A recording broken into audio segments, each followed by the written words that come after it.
ఏం మాట అమ్మా? నా మాట నీకు ఏ మాట? అవునమ్మా, నేను నీకేం చెప్పలేదు, అడుగుని పలుకు. అమ్మా ఏం మాట చెప్పవే? చెప్పలేదన్నా కదా, నేను నీకేం చెప్పలేదు, అడుగుని పలుకు. చెప్పమ్మా. సాపాటు కోసం సోకు చేసుకుని వాయిట్లో కూర్చునే నాశనకం వారకంతా కాదమ్మా. మనం కుబేర్ను సైతము దొంతుకుండా గెలిచి కదా రంగసంగం అయినా సరికైపోయినట్టు సువాసన ఎంతకాలమే. ఏడే వాడేడే వాడేలా భోజన సమయం వాడు మా గొప్ప ఉంటే పట్టగా తెచ్చుకుంటాను ఎన్నిసార్లు చెప్పాను. వాడు నీటి చేతులు తగని పీడ. అమ్మా అంత సొమ్ము పెట్టిన వాడిని అప్పుడే ఆవలేక చూస్తున్నానమ్మా. ఎంత సొమ్ము పెట్టాడు? పెట్టాడు తెగనిచ్చిపోతాడు. తట్లు పెట్టాడా, పుట్లు పెట్టాడా, పూసి పెట్టాడా, పెంచి పెట్టాడా, మూలలు పెట్టాడా, బాగా పెట్టాడా? నీకేమైనా పెట్టాడేమో కానీ ఏ వాడైనా నాకు కొత్తగా చెప్పి. అమ్మా అలాగంటేనే తనకున్న సర్వస్వము మనకి దోచిపెట్టాడు కదమ్మా. సరే పెట్టాడు పెట్టలేదు కొద్దిగా బయట పెట్టాము. సరే కానీ పెద్దతనం వచ్చి మర్చిపోయినావు. నేను చెప్పాలి సావధానచితంగా ఆలకిందమ్మా.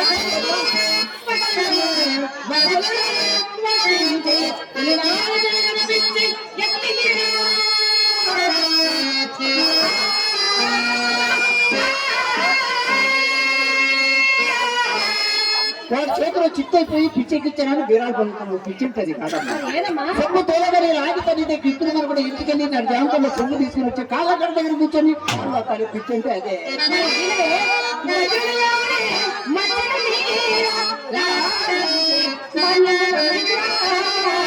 మార్కెట్ మన కోసం అమ్ముతారంటే చస్తే అమ్మరు. ఎవరి కోసం అమ్ముతారమ్మా? కట్టుకున్న పిల్లల్ని రెండు కళ్ళతో చూడలేక మద పిచ్చి పెట్టి మత్తి పానీయాలకు అలవాటు పడి మన కప్పల పైకి నిలబడతారే. మన వెప్పు కోసం అప్పు చేసి మాన్యాల మీద అమ్ముతాం కానీ మన కోసం చస్తే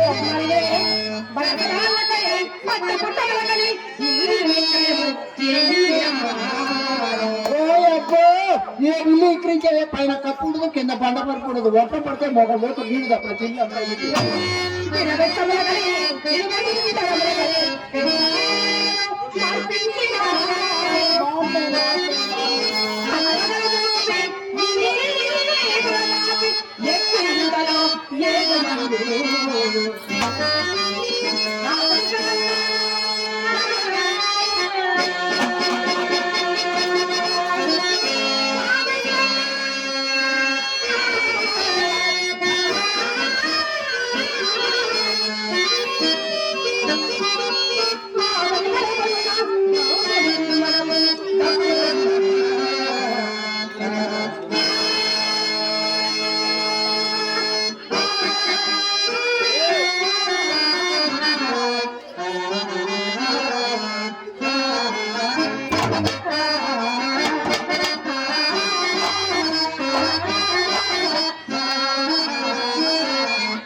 చదువుతున్నది. అమ్మ నీ ఎందములకు, నీ చందములకు, నీ విద్యకు, నీ తెలివికి ఒక్క లోటు లేదు అమ్మా. నీ పాటికి లక్షకే కోట్లు పడితే పోదమ్మా. ఏ లోటమ్మా? వినమ్మా. కోరి నెత్తిపై ఎక్కించుకొనగవా విత్త ముడికిన తోడనే పిడియముడి కుక్కడంలో బయటకు కొట్టవలయు.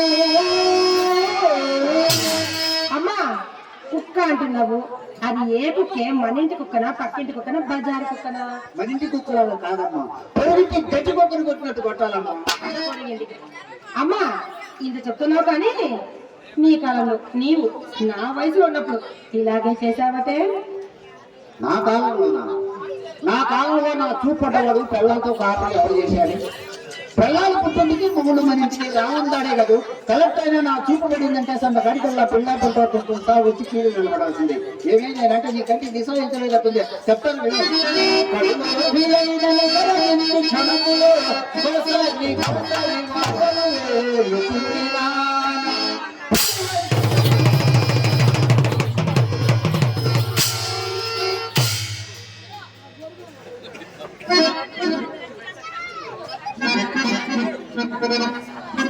అమ్మా ఏమిటి ఏమైంది? పూలేం అవుతుంది ఈ మధ్యన రోడ్ల మీద కూడా పూలు వస్తుంది. ఎక్కడ ఈ స్కూల్లో ఆ పూలు వచ్చిందో భయపడింది. ఏందమ్మా నేను పులినగానే భయపడ్డా. అయినా అడవుల్లో తిరిగే పుల్లుడికి ఎందుకు వస్తాయి ఈ రాజకీయ పుల్లమ్మా? రాజకీయ పూలు అలా ఎలాగుంటాయమ్మా? అమ్మ కాల పరిస్థితి బాగలేదమ్మా. అయినా వాడి జోలే మనకు వద్దమ్మా.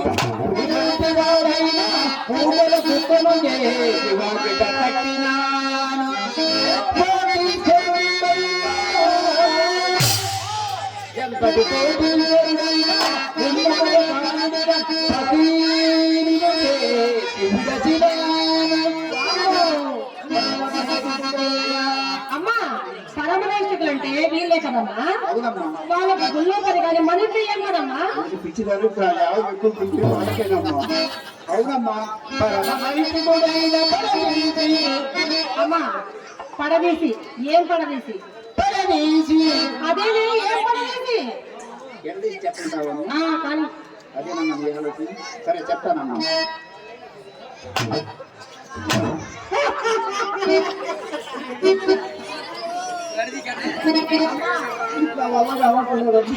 సిగ్గుపడేది చాలు కానీ ఏం పడదీసి చెప్పావే?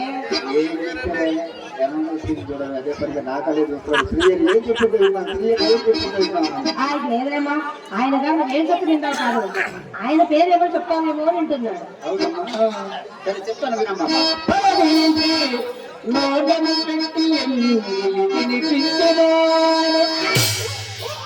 ఏమైందమ్మా? నువ్వు ఎంగే తినిపిస్తే వాళ్ళు తిన్నారమ్మా. ఏమే ఈ శ్రీహరి ఎంగిని చక్కెర పొంగలి ఆహా ఓపని అరిచేతులు వేసుకొని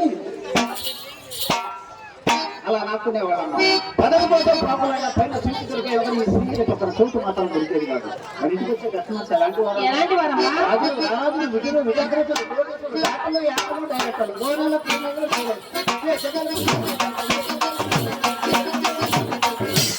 కొత్తగా రిలీజ్ అయిన సినిమా కొన్నట్టు నా గదికి ఇంటర్వ్యూగా చేయాలమ్మా. అమ్మా అంత గడించాను ఇంత గడించాను అంత సంపాదించాలంటున్నావే. నేను పెద్దతనం వచ్చి తల్లికి మన ఇంట్లో పూజకి పులైనా లేదు. ఆ గడించినంత ఏం చేసావమ్మా? ఒక సన్యాసి ఉండేవాడమ్మా. వాడు ఒక లోపల సన్యాసి తెచ్చి వీడు పెద్ద కోర్సు వెళ్ళి పర్చేజ్ చేశాడు. అమ్మా వాడు గంట గంటకు మొత్తం పోయి పూట కోసం అంత మంది చుట్టూ తిరిగేవాడు. కానీ అన్నాళ్ళు ఒక రూపాయి జాపించేవాడు కానీ. మరి నువ్వేం చేసావమ్మా అంతగా? అంత ఒకేసారి ఇస్తాడేమో అని చూసా. ఇంకా ముందుకు విచారిస్తే తెచ్చింది వాడు అసలు ఏమసలు వాడు ఒక ఇస్త్రీ షాప్ ఆపరేటర్. ఊళ్ళో వాళ్ళ గొడ్లకి ఊపిలాడుకుని మన ఇంటి చుట్టూ తిరుగుతున్నాడని. అయినానే వాడికి పాలం వాళ్ళనమ్మా వాడి దగ్గర ఒక ఎకరం మామిడి ఉంది. అది లాభం కొరకై వాడికి త్రాగుడు అలవాటు చేయవచ్చు. వాడికి త్రాగుడు అలవాటు చేస్తే మనం గడిచినట్టు ఏం చేసిందమ్మా? వాడు ఊరుకునేవాడు. మరి ఏం చేసేవాడంటే శ్రీహరి నువ్వు ముట్టుకుంటాను నేను ముట్టుకుంటాను తాగితేనే చేసి కూర్చునేవాడు. నీకు అలవాటు లేదు కదమ్మా. లేదమ్మా వాడి కోసం ఏం చేస్తాం ముందు 3 అంకెల నుంచి ప్రారంభించాను. తర్వాత కోడలు దాకా పోయినా. తర్వాత పెద్ద పెద్ద సీసాలు దాకపోయింది. సీసాలు కష్టపోయి పేపాలు దాకా. అమ్మ వాడు నన్ను వదిలిపెట్టిపోయిన వాడి కోసం నేర్చుకున్న ఈ త్రాగుడు మాత్రం నాకు లేదమ్మా. ఈ సంపాదించిన ధనం అంతా సారా దుస్తులకు మెచ్చేసాయి. పోలీసులు కొంత బెదిరించే రైతులు కొంత. మన ఆస్తి మొత్తం హారతి కలుపులాగా హరించి వెళ్ళిపోయింది. అమ్మా సరే కానీ మనం వయసు ఎంత గడించడు మనకు ఉద్యోగం వచ్చి తల్లికే ఊళ్ళకు గుడ్డకు లోటంగా కదమ్మా.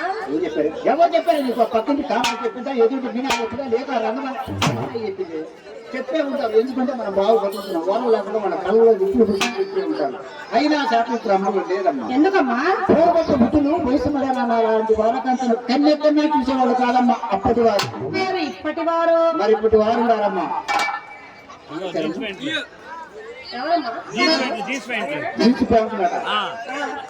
అబ్బాసు కట్టింగులట. ఆడదాని ఆకారం కనిపిస్తేనే చాలమ్మా సంబరపడిపోయి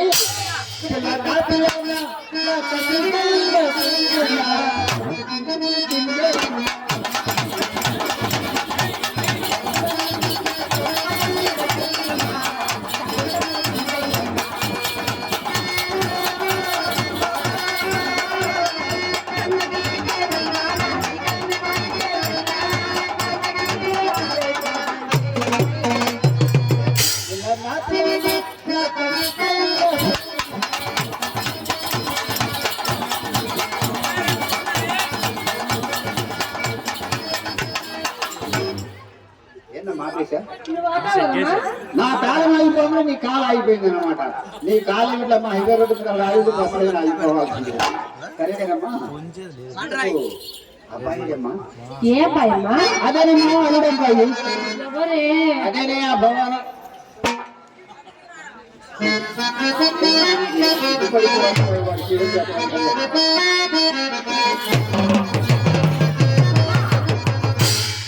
ఆయన పేరింటే ఈ చలికాలం కూడా నాకు చెంపలు పెట్టేస్తున్నాను.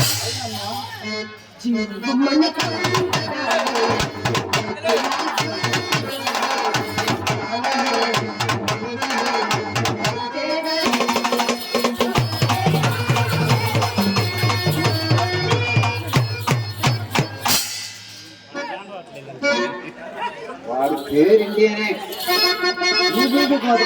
వాడి పేరు చెప్తే నాకు కంపేసి పైన వాడినట్టుంది. వాడేవారు అమ్మా, ఆయన తప్పకుండా ఎవరికో సొమ్ము అడిగారటమ్మా. తెస్తానని నాకు చేతిలో చెయ్యేసి మాట తెచ్చి మరీ వెళ్ళారే. ఆయన చేసుకొచ్చి నీ దోశట్లో పోతావమ్మా, నువ్వు చేసుకొచ్చి నాకు సంచిలో పోతావా? ఇదంతా నేను చోటుకు పిలిచి ఫోటోకు మనం చెప్పి ఆ ఫోటో వాడు పబ్బం పడి చేసిన పన్నాడు. నువ్వేమన్నా పండుగ నుంచి వెళ్ళకు. వాడు వచ్చి పని చేసుకుని చక్కగా వెళ్ళిపోతాడు. మన పనంతా పండుగ చేతులు పెడుతున్న పొందాలి కానీ ఈయన తినకుండా తోమసం ఏంటి పోతాలి సాగన పండుగ. ఈ వల్ల తప్పితే నాతో చెప్పు చంద్రుల చంద్రగిరి మళ్ళీ పట్టకపోతే నా పేరు తెలియదు. నీ అంతటి సంవత్సరాలకి కానీ నేను చెప్తానమ్మా. ఏమని చెప్తావమ్మా? ఏమండి భవానీ శంకరయ్య గారు, డబ్బుంటే మీ ఇంటికి పోండి, డబ్బు లేకపోతే మా ఇంటికి రండి. అమ్మా, డబ్బు లేకుండా వాడు మంచికి మనం చేస్తాం మొత్తం డబ్బు చేస్తున్నాం. అమ్మా డబ్బులు ఉంటేనే మన ఇంటికి మనం లేకపోతే వాళ్ళు ఏమన్నాయి? డబ్బుంటే మా ఇంటికి రండి, డబ్బు లేకపోతే మీ ఇంటికి పోండి మా అమ్మ చెప్పమని చెప్తా. అవునులేమ్మా, నేను చెప్పను కాబట్టి చెప్తాను, లేకపోతే నువ్వు ఎందుకు చెప్తాను? వాడు సామాన్యుడు దగ్గర తెస్తాడంటే వాడు నా కూతురికి ఏం మందు తెచ్చుకోలేదు. మొత్తం వాడు సరే నువ్వు వాడుకొని పాడుకోమ్మా. వాడి సంగతి నేను తర్వాత చూసుకుంటాను.